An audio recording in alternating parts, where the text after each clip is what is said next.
Brilliant. So thank you for joining us this morning. Welcome to you all. This is the last of our autumn series of webinar top tips webinars, and we've had some good attendance throughout and some very nice comments. And so thank you for those of you who have joined us previously, and I hope today will also inspire and inform you. So today we are going to talk about 2024. There's a lot of challenges ahead for 2024. But before we get to that, let me introduce our main speaker. So I'll introduce myself first. If those of you who don't know me, John Eversley, I'm MD at WPNC. And taking the talk today will be Claire Daniels. Those of you who haven't met Claire's a Fundraising Strategy Director. Front of a lot of knowledge and a lot of experience in this sector, and she'll be sharing some of those in a minute or two. Just a couple of housekeeping things from me. We're about 20 minutes of talk, or we aim for 20 minutes. Sometimes it might be a little bit more, sometimes a little bit less. But we aim for 20 minutes, and then hopefully we have time for debate and chat and questions at the end of that, because I know a lot of people jump off at 10 o'clock to go off to meetings. If you do have any questions, then please drop them in the chat or the Q&A. I'll keep an eye on that if I can. Don't think Claire can see them as she's presenting, and then we'll come back to that with the 10 minutes to go. So enjoy the talk this morning, and look forward to seeing some of your questions. There will be a recording of this as well. Some of you will have heard me saying recording in progress, and so I'll send it over to you later on, so you can review and rewatch. So today we are talking about the fundraising challenge for next year. It's going to be, we've had a couple of rocky years, but they're saying that 24-25 is also going to be extremely challenging. We've seen some stuff on the news today about just what the projections are for next year. We've seen things like the financial situation. We've got news on inflation holding, what's going to happen with interest rates, who knows. But I'm also hearing this winter is going to be a really bad winter. There's a lot of food poverty projected. Trussell got some record numbers that they're expecting this year. And so we are set to start off 2024 with a pretty poor winter. And so there's going to be some challenges for the public, which means in turn there'll be challenges for fundraisers. So what's going to lie ahead for you? Claire, do you want to take it from here? Yeah, sure. Thanks, John. So yeah, as John said, we all know it's tough out there right now, and we know that it's potentially even going to get even tougher next year. So I can't promise to hold a magic ball, which is kind of what that image was. I'm not Mystic Meg, unfortunately. So we can't say exactly. What we can do is talk about some of the strategies, some of the things that have helped people in the past when we've had other times of uncertainty, other recessions, other challenging times in fundraising. And we can also share with you just some of the specific areas of fundraising and opportunities that we think are going to be important to think about in 2024. So hopefully you'll find this useful. So I wanted to start by thinking about our toolkit. What are the things that we need to be prepared with? And there's three things that I think that everybody should be thinking about. And anyone who's heard me talk about, difficult times in the past, I can remember having similar conversations at the beginning of COVID as well. I think a lot of these principles ring true in terms of fundraising. So the first thing is data. Knowledge is absolutely power. And I really urge everybody to get to grips with understanding your data. I work with so many clients all of the time where people think that you haven't got great data, and it's kind of an internal narrative. Oh, we haven't got great data. But actually, you'll be surprised what you can learn from looking at your current supporter profiles, demographics, previous behavior, how they've reacted, how they've not reacted, what's happened, and really taking the time to get to know that and understand what's going on is going to be really helpful in terms of those existing supporters. Of course, I would also urge you to kind of layer on top of that some kind of motivational and behavioral data as well.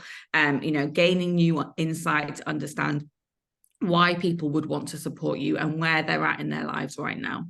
One thing I would really urge people to do is to make sure that any insight that you've got, particularly if you use any kind of segmentation or profiles, supported data that informs creative, that kind of stuff, really make sure that it's up to date, because the world is changing and it's really important that you're prepared for talking to people in 2024, not talking to them and how they felt in 2018, for example. That people's situations are changing, people are having different thoughts, feelings, and opinions about the world, and therefore about the causes that they might support.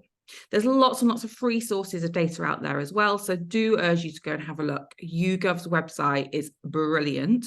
There's lots of current research on the cost of living and how that's affecting people, how that's affecting people's income, and you can break that down and look specifically at audiences that you think are more applicable to you and that kind of thing. So really use the resources out there, and make sure that you are armed with as much knowledge as possible in terms of your audiences. The second point is clarity of message. This is all about getting single-minded fast, because when fundraising is tough, when people's purses are tightened, when they've got less to spend and they're probably going to give to fewer organizations, they're going to pick the organizations that they really get, that they understand what it is that you do and what difference their money is going to make in the world. And so I would urge everybody to look very clearly at your core thoughts, your core propositions across the fundraising mix, and make sure that you are being really single-minded with your message. Make sure that you are consistently reapplying the same things to people. I mean, a great example of this recently is Alzheimer's Research UK's rebrand. That the For a Cure positioning there has given them such power all of a sudden in that space, in terms of clarity of thought. And I've actually seen quite a lot of research that suggests that that's performing very well with supporters. So please have a look at what you're doing and think about it. It's quite hard sometimes, but you have to try and imagine that you don't know anything about the cause. Imagine you don't know anything about the cause. Imagine this is the first time you're reading this message. Do you get it? Do you feel like you can make an impact? And are you clear on what needs to be done next? The final thing to talk about is agility and bravery. Are you ready to face this challenge? What are you doing? How are you acting? Will you weather the storm? And I talked about this a lot during COVID, and we did some webinars kind of towards the end of that period of our lives. Talking about the organizations that we'd seen and how different organizations had acted in those periods. And what we found was that the organizations that performed better and continue to do so now were the ones that acted with real agility and real bravery. They were really ready to get going and ready to act and ready to react to what was going on in the world. Specifically in terms of bravery and investment, I wanted to share with you a Henry Ford quote that I came across. He said, "Stopping advertising to save money is like stopping your watch to save time." I think it's really important that people are not closed to charitable giving. They just might be dormant right now. So, in those organizations, and there are loads of studies you can go out and read about marketing and advertising throughout recessions over the years, throughout times of instability. And time again, what they find is that the organizations that continue to invest during these time periods are the organizations that in the long term continue to grow. And the organizations that pause investment don't stay static, they actually fall behind.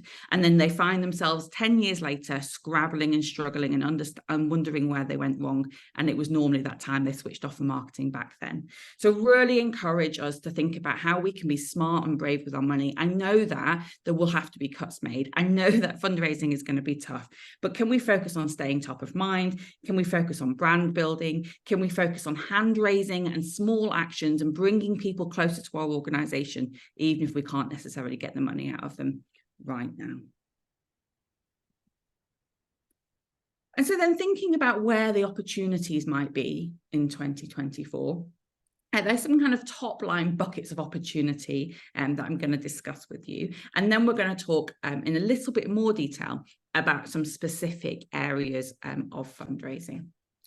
Some of these are the kind of buzzwords that you hear, you know, if you Google, you know, fundraising trends for 2024 or whatever, certainly in the next couple of months, I'm sure every agency out there will be coming up with their list of trends. And I'm sure much of this will be very similar, but there are definitely some things that I think everybody needs to be thinking about.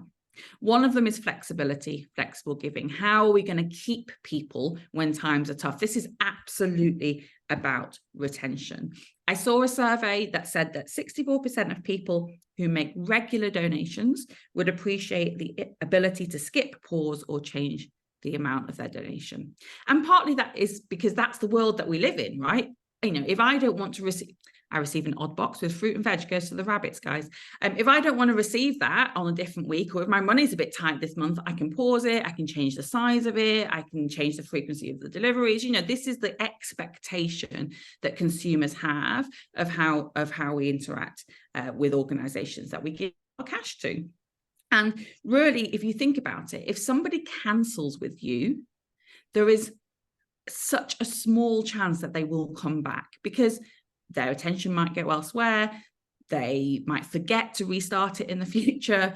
You know, they might just budget that money in a different place when they finally got more money in the future. You know, it gives them too much space, if you like, to think about it. So think about retention and think about doing anything you can to stop people cancelling. I don't know if anybody has tried to unsubscribe from a newsletter or something like that these days. You know, it's amazing the nudge behavior that you see in these kind of things. You know, yes, I'd like to unsubscribe. Why would you like to unsubscribe? Too many emails.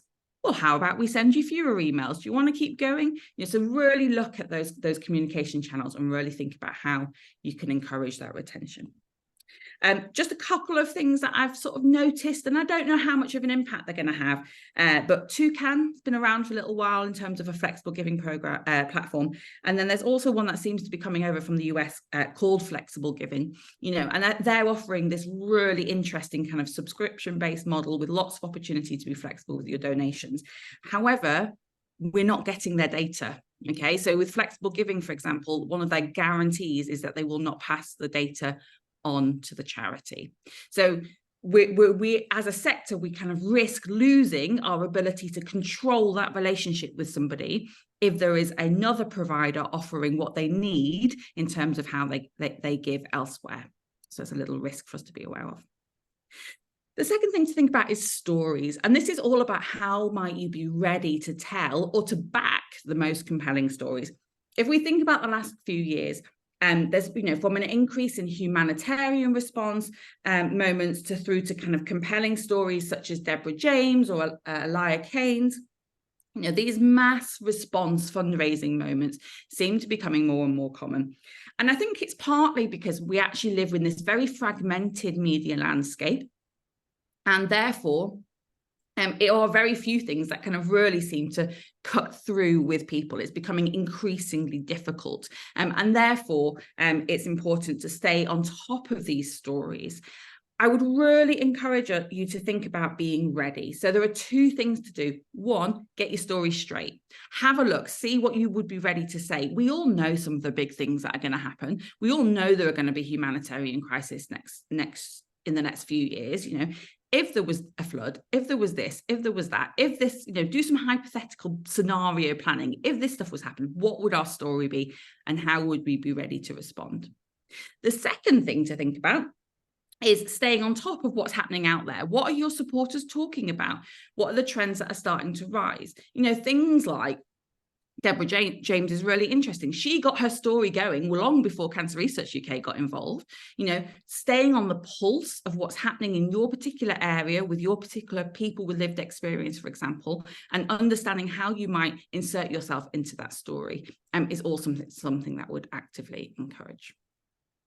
The third thing to think about is offers, just making sure that you're giving people a choice of how to come on board. You know, increasingly the power lies with the donor. I always think people feel a bit scared by this, you know, new product development, it's big, it's expensive, we've got loads of new setup or whatever that might be. It doesn't have to be. The back end can be very similar to something that you're already doing already. It's about the front end. It's about how you're presenting that to the consumer, and it's about how you're giving them a choice and a feeling of power in terms of how they might donate to you and how they might interact with you. So really have a look and consider, do you have enough offers on the table? Are we giving people enough choice? And then finally, just quickly on channels, we're seeing a bit of a shift really in the channel mix. We all know digital, particularly social media fundraising, is becoming harder and harder. Cost per acquisitions are increasing, and partly that's because, you know, our consumers are getting wise. They're very wise to their algorithms. They're very good at just swiping past adverts. You know, it's all becoming noise to us.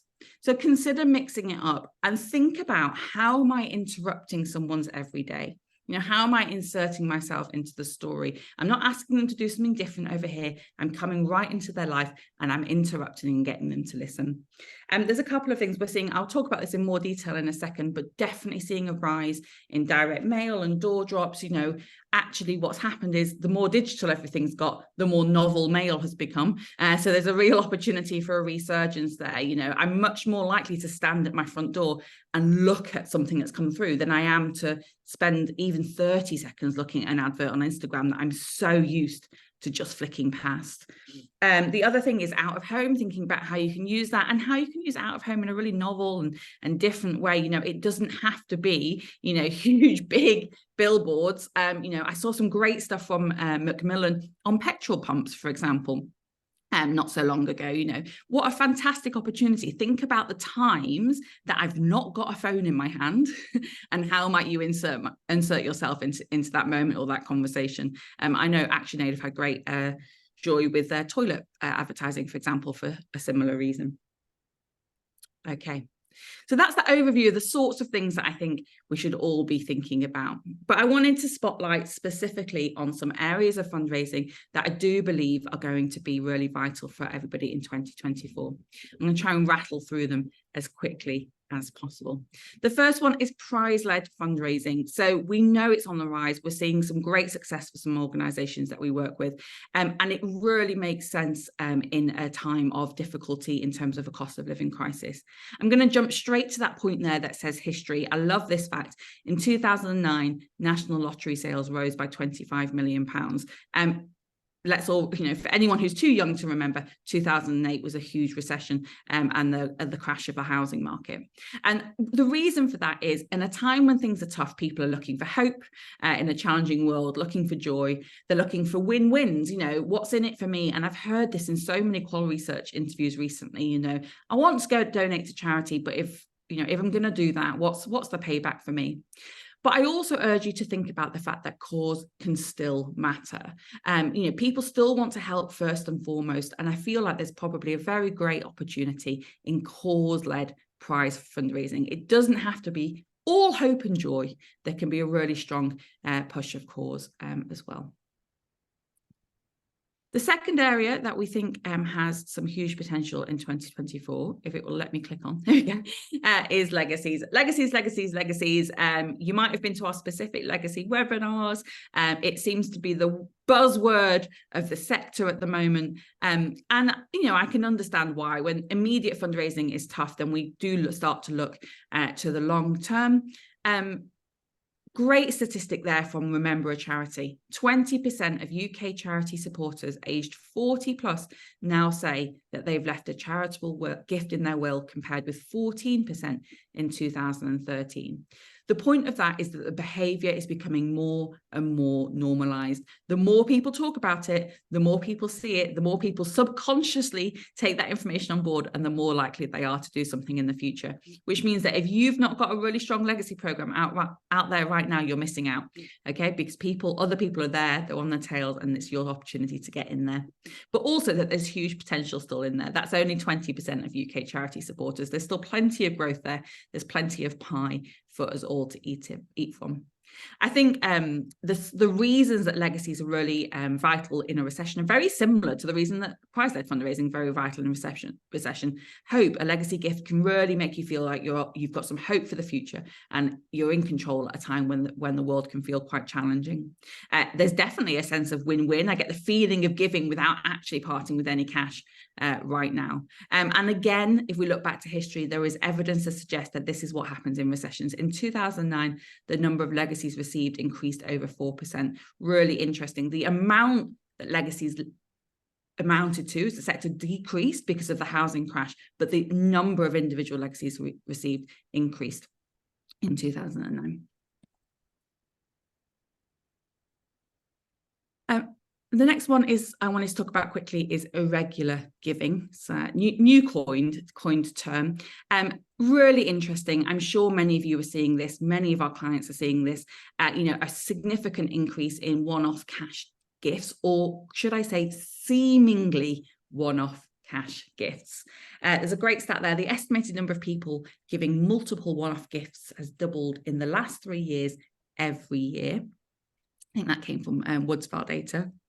And I think there's a couple of reasons why that is. It fits with people's lifestyles. We're living in a world of 0 hours contracts, the gig economy. We've obviously got the cost of living. People are struggling to commit to a regular donation. It gives people so much more power. The power sits with them. It helps them keep their options open. I think the rise of humanitarian crises in the world is making people feel like, well, I can't commit to this one cause now because what else might happen in the rest of the year? I need to keep that money fluid and available, ready to donate in future.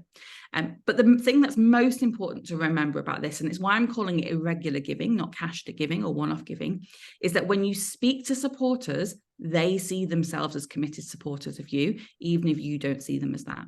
So I think there's a really interesting thing to think about in terms of how we're treating those irregular givers. Are we treating them as regular givers?